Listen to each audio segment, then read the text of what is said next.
Hello दोस्तों, स्वागत है आपका मेरे यूट्यूब चैनल परीक्षा प्लान में। तो कैसे हैं आप लोग? आई होप अच्छे होंगे। तो जैसा कि आप लोगों को पता है कि रीट लेवल 2 के लिए एसएसटी के इंपॉर्टेंट क्वेश्चन की मैं प्रैक्टिस करवा रही हूं। तो प्रैक्टिस की कुल 13 वीडियो आ चुकी हैं और ये 14वां वीडियो है। और आज की वीडियो में मैं मौर्य काल से संबंधित प्रश्न लेकर आई हूँ। जितने भी प्रश्न हैं सभी मौर्य काल से संबंधित हैं, क्योंकि जब मैंने प्रीवियस ईयर के क्वेश्चन पढ़ाए थे तब मैंने आपको बताया था कि कुछ टॉपिक ऐसे हैं जिनसे हमेशा ही प्रश्न पूछे गए हैं। तो उन टॉपिक के सभी इंपॉर्टेंट क्वेश्चन आपको पढ़ने हैं। तो आज की वीडियो में मौर्य काल से संबंधित सभी प्रश्न हैं। तो चलिए वीडियो को शुरू करते हैं। वीडियो देखने के बाद यदि आपको अच्छा लगे तो वीडियो को लाइक और शेयर कीजिएगा, और यदि आप चैनल पर नए हैं तो चैनल को सब्सक्राइब कर लीजिए। तो चलिए शुरू करते हैं। पहला प्रश्न दिया गया है, मेघस्तनीज ने मौर्य प्रशासन में सैनिक गतिविधियों के संचालन के लिए कितनी उप समितियों का उल्लेख किया है? पहला विकल्प है 4, दूसरा है 6, तीसरा है 8 और चौथा है 10। तो मेघस्तनीज चंद्रगुप्त मौर्य के दरबार में सेल्यूकस निकेटर के यूनानी राजदूत थे। इनकी पुस्तक आपको याद रखनी है, इंडिका। इनकी पुस्तक का नाम इंडिका है।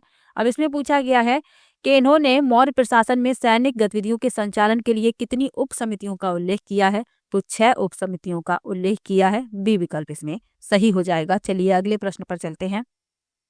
अगला प्रश्न है, अशोक के अधिकांश अभिलेख पाए गए हैं। पहला विकल्प है प्राकृत भाषा और ब्राह्मी लिपि, दूसरा है पाली भाषा और देवनागरी लिपि, तीसरा है संस्कृत भाषा और ब्राह्मी लिपि, और चौथा है पंजाबी भाषा और गुरुमुखी लिपि। तो अशोक के अधिकांश अभिलेख पाए गए हैं प्राकृत भाषा और ब्राह्मी लिपि में। ए विकल्प इसमें सही हो जाएगा। चलिए अगले प्रश्न पर चलते हैं। अगला प्रश्न दिया गया है, शुंग वंश की स्थापना किस मौर्य सेनानायक द्वारा की गई थी? पहला विकल्प है पुष्यमित्र शुंग, दूसरा है अग्निमित्र शुंग, तीसरा है वसुमित्र शुंग और चौथा है देवभूति शुंग।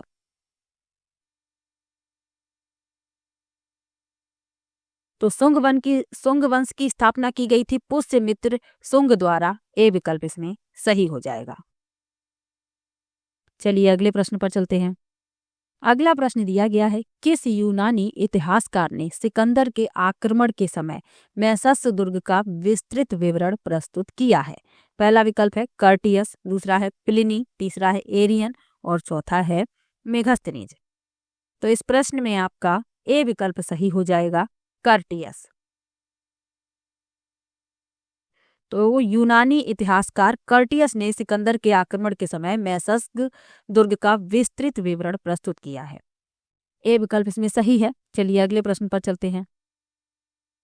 लिखा है, मेघस्तनीज के अनुसार पाटलिपुत्र नगर एक समिति के द्वारा शासित था जिसमें सदस्यों की संख्या थी। पहला विकल्प है 40, दूसरा विकल्प है 15, तीसरा विकल्प है 10 और चौथा विकल्प है 30। तो मेघस्तनीज के अनुसार पाटलिपुत्र नगर एक समिति द्वारा प्रशासित था जिसमें सदस्यों की संख्या 30 थी। तो इसमें आपका डी विकल्प सही हो जाएगा। पाटलिपुत्र नगर परिषद की 5 सदस्यों वाली 6 समितियां होती थी, और मेघस्तनीज ने नगर के पदाधिकारियों को एसटी नोमोई कहा है। तो ये भी आपको याद रखना है, लेकिन इतना डीपली नहीं पूछा जाएगा। सिर्फ आपको इतना तो याद रखना ही है कि पाटलिपुत्र नगर एक समिति के द्वारा शासित था जिसमें सदस्यों की संख्या 30 थी। चलिए अगले प्रश्न पर चलते हैं। अधोलिखित में से किस शासक ने मूलतः सुदर्शन झील का निर्माण करवाया? पहला विकल्प है तुसास्प, दूसरा है रुद्रदामन, तीसरा विकल्प है पुष्यगुप्त वैश्य और चौथा है उस्वदात।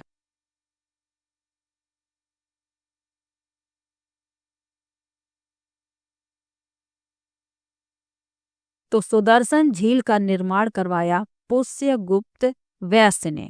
सी विकल्प इसमें सही हो जाएगा। चलिए अगले प्रश्न पर चलते हैं। मौर्य वंश का प्रथम सम्राट था।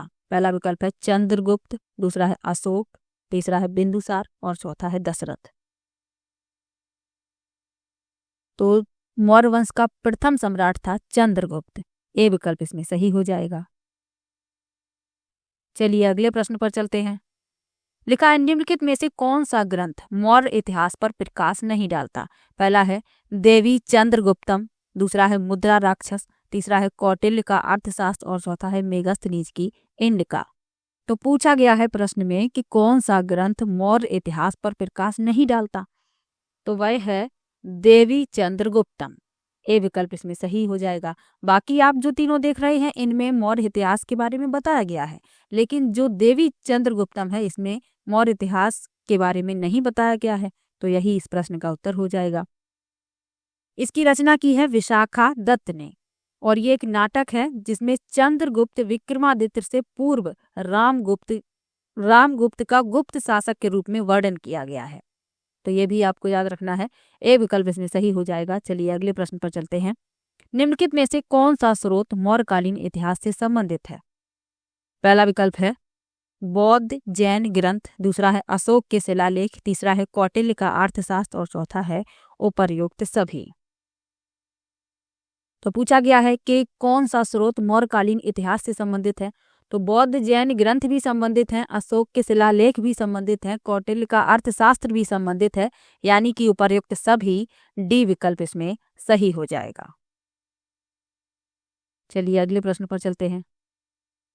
चंद्रगुप्त मौर्य की एक पत्नी सेल्यूकस निकेटर की पुत्री थी, उनका नाम क्या था? पहला विकल्प है कुमार देवी, दूसरा विकल्प है दत्त देवी, तीसरा विकल्प है कौरुवाकी और चौथा है हेलेन।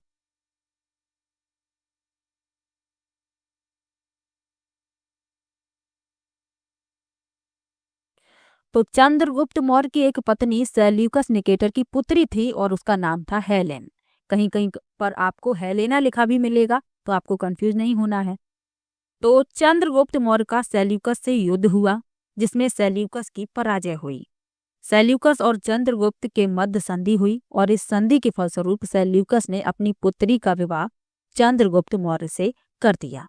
तो ये आपको याद रखना है। डी विकल्प इसमें सही हो जाएगा। चलिए अगले प्रश्न पर चलते हैं। चंद्रगुप्त मौर्य की श्रद्धा थी। पहला विकल्प है बौद्ध धर्म में, दूसरा है जैन धर्म में, तीसरा है शैव धर्म में और चौथा है वैष्णव धर्म में। तो चंद्रगुप्त मौर्य की श्रद्धा थी जैन धर्म में। बी विकल्प इसमें सही हो जाएगा। और इन्होंने वृद्धावस्था में जैन धर्म को स्वीकार भी कर लिया था, ये भी आपको याद रखना है। तो बी विकल्प इसमें सही हो जाएगा। चलिए अगले प्रश्न पर चलते हैं। लिखा है प्राचीन भारत में निम्नलिखित में से किस शासक ने जैन धर्म स्वीकार कर संन्यास ले लिया था? पहला विकल्प है बिंबिसार, दूसरा है चंद्रगुप्त मौर्य, तीसरा है पुष्य मित्र और चौथा है हर्ष। तो अभी मैंने आपको बताया ही था। बी विकल्प इसमें सही हो जाएगा। चंद्रगुप्त मौर्य, इन्होंने जैन धर्म स्वीकार कर लिया था और संन्यास भी ले लिया था। बी विकल्प इसमें सही हो जाएगा। चलिए अगले प्रश्न पर चलते हैं। प्राचीन भारत में सैंड्रो कोटस नाम से जाना जाने वाला भारतीय शासक था। पहला विकल्प है चंद्रगुप्त मौर्य, दूसरा विकल्प है बिंदुसार, तीसरा विकल्प है चंद्रगुप्त प्रथम और चौथा है चंद्रगुप्त द्वितीय।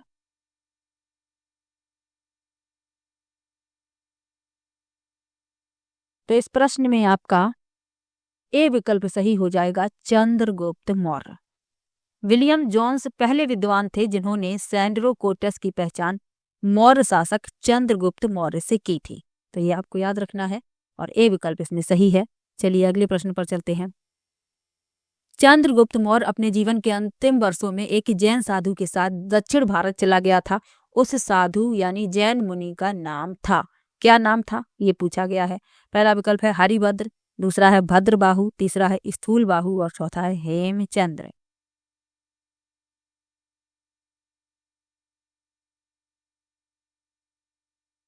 तो अपने जीवन के अंतिम वर्षों में चंद्रगुप्त मौर्य ने जैन साधु भद्रबाहु से जैन धर्म की दीक्षा लेकर श्रवणबेलगोला में स्थित चंद्रगिरी पहाड़ी पर लगभग 298 ईसा पूर्व में जैन विधि संलेखना पद्धति के द्वारा शरीर त्याग किया था। तो ये आपको याद रखना है। इसमें जैन मुनि का नाम पूछा गया है भद्रबाहु। बी विकल्प इसमें सही हो जाएगा। चलिए अगले प्रश्न पर चलते हैं। श्रवणबेलगोला स्थित है। पहला विकल्प है कर्नाटक में, दूसरा विकल्प है केरल में, तीसरा है तमिलनाडु में और चौथा है तेलंगाना में। इंपॉर्टेंट प्रश्न है, पूछा जाता है। श्रवणबेलगोला कर्नाटक में स्थित है। ए विकल्प इसमें सही हो जाएगा। चलिए अगले प्रश्न पर चलते हैं। निम्नलिखित में से कौन सा अंचल चंद्रगुप्त मौर्य के साम्राज्य में शामिल नहीं था? पहला विकल्प है अफगानिस्तान, दूसरा है बलूचिस्तान, तीसरा है तमिलनाडु और चौथा है बंगाल।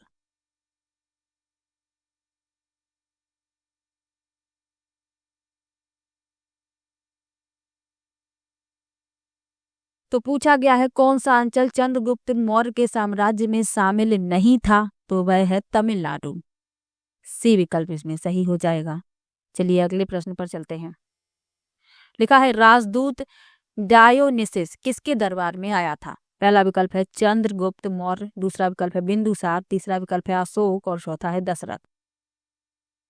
तो डायोनिसिस एक राजदूत जो मिस्र के शासक टॉलमी द्वितीय फिलाडेल्फस ने बिंदुसार के दरबार में भेजा था, यानी कि ये बिंदुसार के दरबार में भारत आया था। बी विकल्प इसमें सही हो जाएगा। और किसने भेजा था? टॉलमी द्वितीय फिलाडेल्फस। तो इनका नाम भी याद रखिएगा।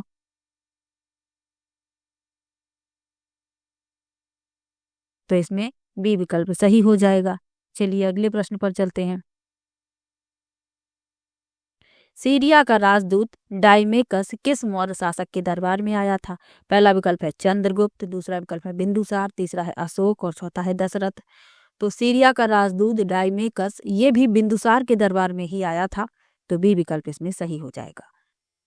चंद्रगुप्त मौर्य का पुत्र है बिंदुसार, ये भी आपको याद रखना है।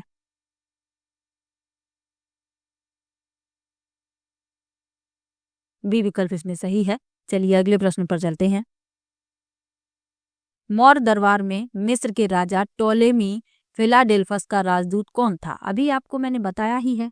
पहला विकल्प है डायोनेसियस, दूसरा है डेई मार्कस, तीसरा है मेघस्तनीज और चौथा है डियोडोरस।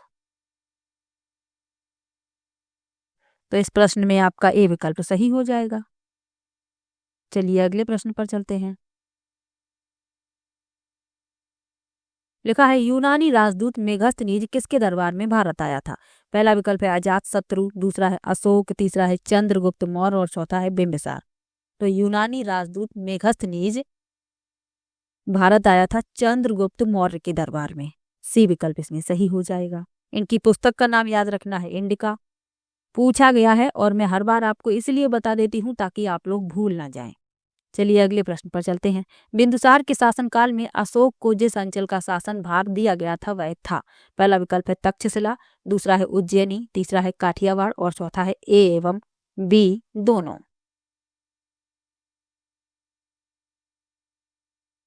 तो बिंदुसार के शासनकाल में अशोक को जिस अंचल का शासन भार दिया गया था वह था तक्षशिला और उज्जैनी दोनों ही। तो ए और बी दोनों यानी कि डी विकल्प इसमें सही हो जाएगा। चलिए अगले प्रश्न पर चलते हैं। अशोक के शिलालेखों को पढ़ने का श्रेय सर्वप्रथम किसे प्राप्त है? इंपॉर्टेंट प्रश्न, कई परीक्षाओं में ये प्रश्न पूछा गया है, तो आपको याद भी रखना है। पहला विकल्प है जॉन मार्शल, दूसरा है विलियम जोन्स, तीसरा है जेम्स प्रिंसेप और चौथा है अलेक्जेंडर कनिंघम। तो अशोक के शिलालेखों को पढ़ने का श्रेय सर्वप्रथम प्राप्त है जेम्स प्रिंसेप को। सी विकल्प इसमें सही हो जाएगा।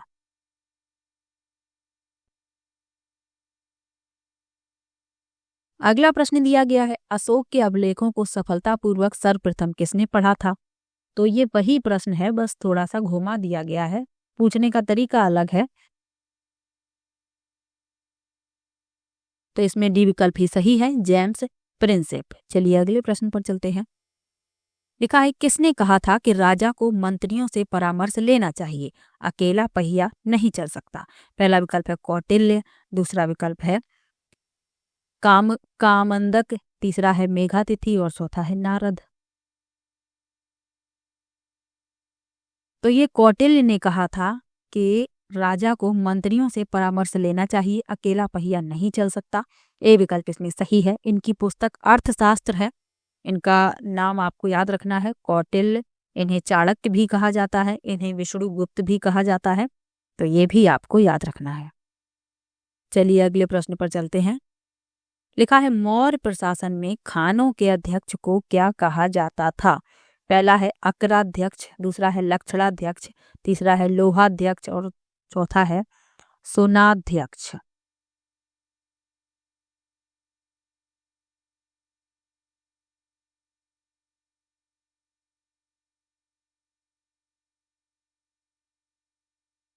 तो मौर्य काल में मौर्य प्रशासन में खानों के अध्यक्ष को अकराध्यक्ष कहा जाता था। ए विकल्प इसमें सही हो जाएगा। अब इसमें जो और विकल्प लिखे हुए हैं, लक्षणाध्यक्ष किसे कहते थे, तो छापे खाने यानी टकसाल का जो अध्यक्ष होता था, जो राज्य में मुद्रा जारी करने का प्रमुख अधिकारी होता था, तो उसे कहा जाता था लक्षणाध्यक्ष। और लोहाध्यक्ष किसे कहते थे, तो धातु विभाग का जो अध्यक्ष होता था उसे लोहाध्यक्ष कहते थे। और सोनाध्यक्ष किसे कहते थे, बूचड़ खाने के अध्यक्ष को। तो इन सब के बारे में भी याद रखिए, और इसमें ए विकल्प सही है। चलिए अगले प्रश्न पर चलते हैं। लिखा है, अपने शासन काल के किस वर्ष में अशोक बुद्ध की जन्म स्थली लुम्बिनी गया। पहला विकल्प है 32वें, दूसरा विकल्प है 26वें, तीसरा है 20वें और चौथा है 13वें। तो अपने शासन काल के 20वें वर्ष में अशोक बुद्ध की जन्म स्थली लुम्बिनी गया था, सी विकल्प इसमें सही हो जाएगा। और वहां शिला स्तंभ स्थापित करवाया था, ये भी आपको याद रखना है, सी विकल्प इसमें सही है। चलिए अगले प्रश्न पर चलते हैं। निम्न में से कौन सी लिपियां अशोक के अवलेखों में प्रयुक्त की गई हैं।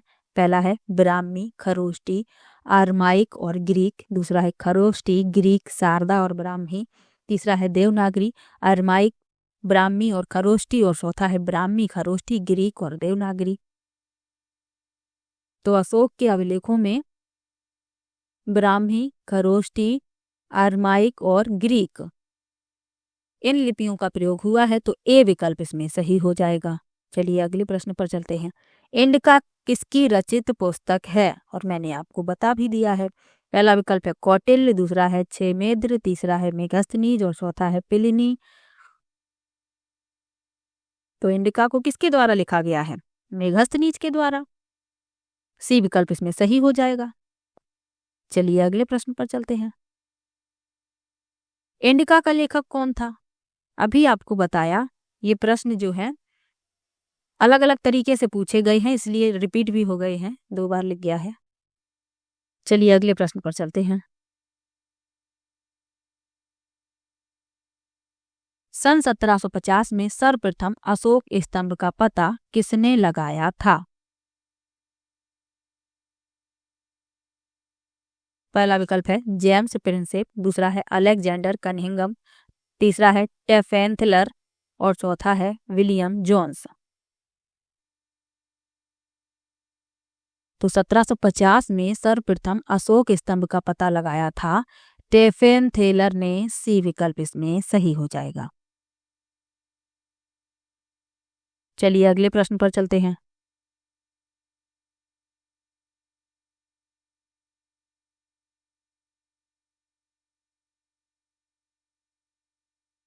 अगला प्रश्न दिया गया है, अर्थशास्त्र कितने अधिकरणों में विभक्त है। पहला है 9, दूसरा है 13, तीसरा है 15 और चौथा है 17। तो अर्थशास्त्र विभक्त है 15 अधिकरणों में, सी विकल्प इसमें सही हो जाएगा। इसमें 15 अधिकरण, 180 प्रकरण और 6000 श्लोक हैं, तो ये आपको याद रखना है। और रचयिता कौटिल्य हैं, ये भी याद रखिएगा, सी विकल्प इसमें सही है। चलिए अगले प्रश्न पर चलते हैं। लिखा है, अर्थशास्त्र ग्रंथ की विषय वस्तु क्या है। पहला विकल्प है धार्मिक ग्रंथ, दूसरा है आर्थिक धार्मिक ग्रंथ, तीसरा है सामाजिक ग्रंथ और चौथा है राज्य एवं शासन नीति। तो अर्थशास्त्र ग्रंथ की विषय वस्तु है राज्य एवं शासन नीति ग्रंथ, डी विकल्प इसमें सही हो जाएगा। चलिए अगले प्रश्न पर चलते हैं। कौटिल्य अर्थशास्त्र के अनुसार दीवानी न्यायालय को कहा जाता था। पहला है परिहार, दूसरा है धर्मस्थीय, तीसरा है कंटक शोधन और चौथा है दंडाधिकारण। तो कौटिल्य अर्थशास्त्र के अनुसार दीवानी न्यायालय को कहा जाता था धर्मस्थीय, बी विकल्प इसमें सही हो जाएगा।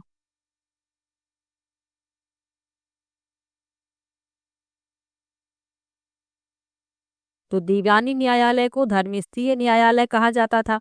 इसके न्यायाधीश को धर्मस्थ या व्यवहारिक कहा जाता था, बी विकल्प इसमें सही है। चलिए अगले प्रश्न पर चलते हैं। मेगस्थनीज अपनी पुस्तक इंडिका में भारतीय समाज को कितने वर्गों में बांटा हुआ बताता है। पहला विकल्प है 4 वर्गों में, दूसरा है 6 वर्गों में, तीसरा विकल्प है 8 वर्गों में और चौथा है 7 वर्गों में। तो मेगस्थनीज ने अपनी पुस्तक इंडिका में भारतीय समाज को 7 वर्गों में बांटा हुआ बताया है। डी विकल्प इसमें सही हो जाएगा। कौन कौन से हैं वो वर्ग? पहला है दार्शनिक, दूसरा है कृषक, तीसरा है पशुपालक, चौथा है कारीगर, पांचवा है योद्धा, छठवां है निरीक्षक और सातवां है मंत्री। तो ये नाम भी याद रखिएगा। डी विकल्प इसमें सही है। चलिए अगला प्रश्न दिया गया है, निम्नलिखित में से किसने अशोक को बौद्ध धर्म में दीक्षित किया? पहला विकल्प है निग्रोध, दूसरा है मोगलीपुत्र, तीसरा है उपगुप्त और चौथा है वसुमित्र। तो अशोक को बौद्ध धर्म में दीक्षित किया उपगुप्त ने। सी विकल्प इसमें सही हो जाएगा। चलिए अगले प्रश्न पर चलते हैं। लिखा है निम्नलिखित में से मौर्य कला का सबसे अच्छा नमूना कौन सा है? पहला विकल्प है स्तंभ, दूसरा है चैत्य, तीसरा है स्तूप और चौथा है गुहा कला। तो मौर्य काल का सबसे अच्छा नमूना माना गया है स्तंभ को। ए विकल्प इसमें सही हो जाएगा। चलिए अगले प्रश्न पर चलते हैं। बौद्ध धर्म के प्रचार के लिए अशोक ने एक अधिकारियों की नियुक्ति की थी जिन्हें कहा जाता था। पहला है रजुक, दूसरा है युत, तीसरा है अमात्य और चौथा है धर्म महामात्र। तो बौद्ध धर्म के प्रसार के लिए अशोक ने अधिकारियों की नियुक्ति की थी जिन्हें धर्म महामात्र कहा जाता था। डी विकल्प इसमें सही हो जाएगा। चलिए अगले प्रश्न पर चलते हैं।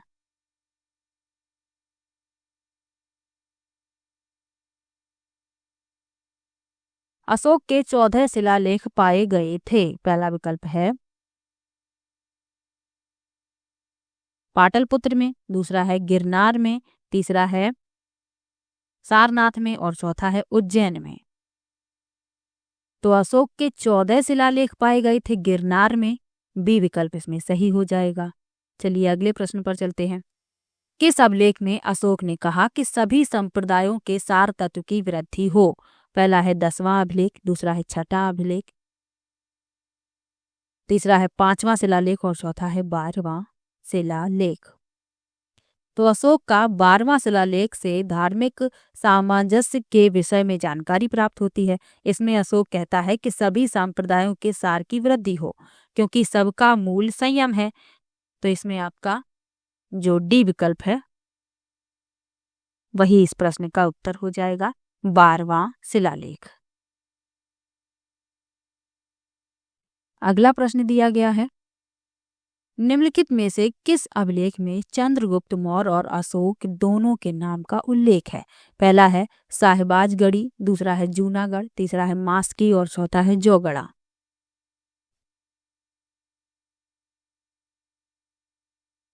तो इस प्रश्न में आपका बी विकल्प सही हो जाएगा, जूनागढ़। जो जूनागढ़ का अभिलेख है इसमें चंद्रगुप्त मौर्य और अशोक दोनों के नाम का उल्लेख है। चलिए अगले प्रश्न पर चलते हैं। कश्मीर में श्रीनगर नामक नगर की स्थापना किसने की थी? पहला विकल्प है हर्ष, दूसरा विकल्प है अशोक, तीसरा विकल्प है चंद्रगुप्त प्रथम और चौथा है समुद्रगुप्त।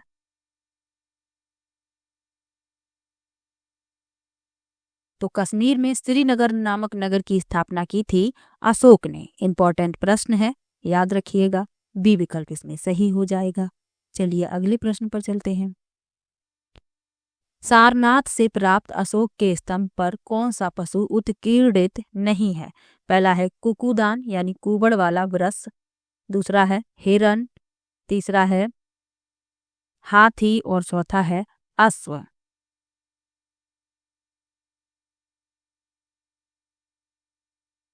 तो सारनाथ से प्राप्त अशोक के स्तंभ पर हिरण उत्कीर्णित नहीं है, तो यही इस प्रश्न का उत्तर हो जाएगा। चलिए अगले प्रश्न पर चलते हैं। किस शासक ने अपने को देवताओं का प्रिय कहलवाया? पहला है चंद्रगुप्त विक्रमादित्य, दूसरा है कनिष्क, तीसरा है अशोक और चौथा है समुद्रगुप्त। तो पूछा गया है किस शासक ने अपने को देवताओं का प्रिय कहलवाया? तो वह है अशोक। सी विकल्प इसमें सही हो जाएगा। चलिए अगले प्रश्न पर चलते हैं। अशोक के किस शिलालेख में उसके कलिंग विजय का उल्लेख मिलता है? पहला है 9वें, दूसरा है 11वें, तीसरा है 13वें और चौथा है 12वें। तो अशोक के 13वें शिलालेख में उसके कलिंग विजय का उल्लेख मिलता है। सी विकल्प इसमें सही हो जाएगा। चलिए अगले प्रश्न पर चलते हैं।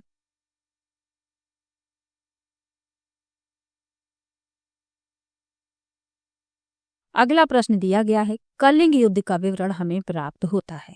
पहला विकल्प है शिलालेख 13 से, दूसरा है लघु शिलालेख 1 से, तीसरा है रुम्मनदेई स्तंभ लेख से और चौथा है वेन सांग से। तो कलिंग युद्ध का विवरण हमें प्राप्त होता है शिलालेख 13 से, ए विकल्प इसमें सही हो जाएगा। चलिए अगले प्रश्न पर चलते हैं। अगला प्रश्न है, अशोक ने कलिंग राज्य पर कब आक्रमण किया? पहला है 260 ईसा पूर्व, दूसरा है 261 ईसा पूर्व, तीसरा है 273 ईसा पूर्व और चौथा है 280 ईसा पूर्व। तो अशोक ने कलिंग राज्य पर आक्रमण किया 261 ईसा पूर्व में, बी विकल्प इसमें सही हो जाएगा। चलिए अगले प्रश्न पर चलते हैं। लिखा है, अशोक के किस शिलालेख से युद्ध और हिंसा के कारण जनित उसके अंतर्मन की व्यथा प्रकट होती है? पहला विकल्प है धौली और जौगढ़, दूसरा है सहबाजगढ़ी और सोपारा, तीसरा है मास्की और भाबरू और चौथा है मानसेहरा और गिरनार। तो इस प्रश्न में आपका ए विकल्प सही हो जाएगा, धौली और जौगढ़। चलिए अगले प्रश्न पर चलते हैं। मौर्य काल में राज्य की मुद्रा को कहा जाता था। पहला है निष्क, दूसरा है पड़, तीसरा है करसापड़ और चौथा है शतमान। तो मौर्य काल में राज्य की मुद्रा को कहा जाता था पड़, बी विकल्प इसमें सही हो जाएगा। चलिए अगले प्रश्न पर चलते हैं। अशोक के किस स्थान के अभिलेख को रानी का अभिलेख कहा जाता है?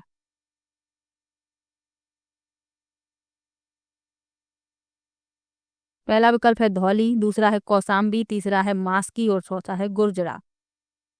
तो इस प्रश्न में आपका बी विकल्प सही है, कौसाम्बी।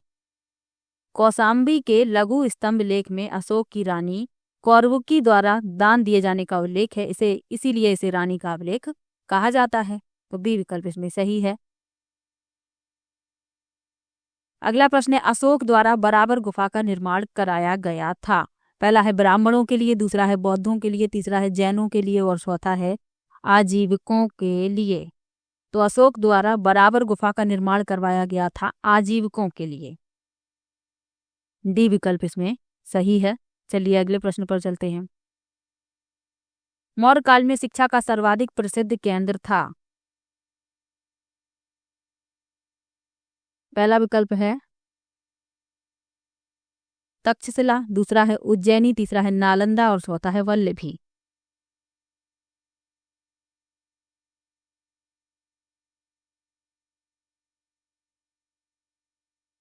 तो मौर्य काल में शिक्षा का सर्वाधिक प्रसिद्ध केंद्र था तक्षशिला,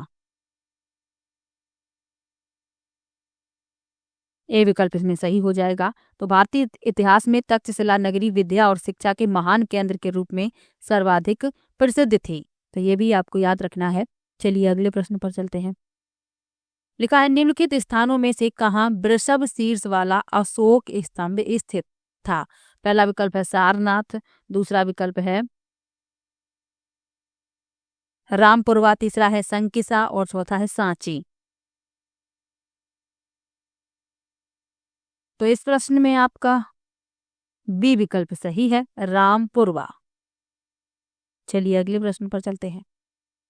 सांची का स्तूप किसने बनवाया? पहला है अशोक, दूसरा है चंद्रगुप्त मौर्य, तीसरा है बिंदुसार और चौथा है कनिष्क। तो सांची के स्तूप का निर्माण करवाया अशोक ने, ए विकल्प इसमें सही हो जाएगा। अगले प्रश्न पर चलते हैं।